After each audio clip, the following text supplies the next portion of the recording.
我们来准备400克黑芝麻，150克白砂糖。锅的温度不需要太高，也不用放油。来把80克花生炒熟。好了，炒成这样子，花生衣都开裂了就可以了。稍微放凉了之后呢，拿个保鲜袋装起来，然后拿个擀面杖轻轻敲一下，然后把它倒出来，再轻轻一吹就能把这花生衣吹走了。花生衣处理干净了，先放一旁备用。接着我们用同样的方法把黑芝麻炒熟，注意火不要太大，一定要不停的翻炒，黑芝麻比较容易炒焦。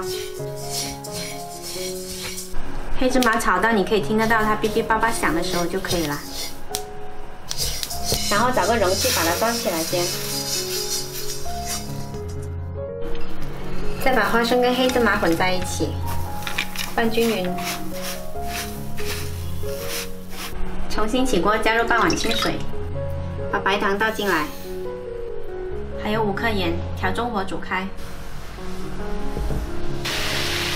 然后来加入200克麦芽糖，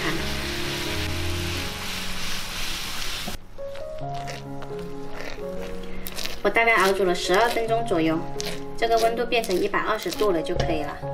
没有温度计的时候呢，你可以用一碗清水滴一滴进去，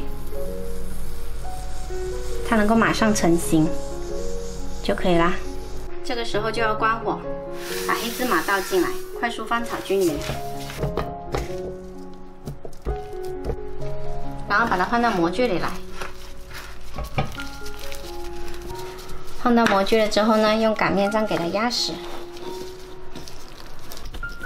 一定要趁热把它压成型，冷了之后就变硬了。稍微冷却了之后呢，我们把它倒扣过来脱模，然后把它切成片。也不要等到完全冷了再来切，要不然变脆很难切。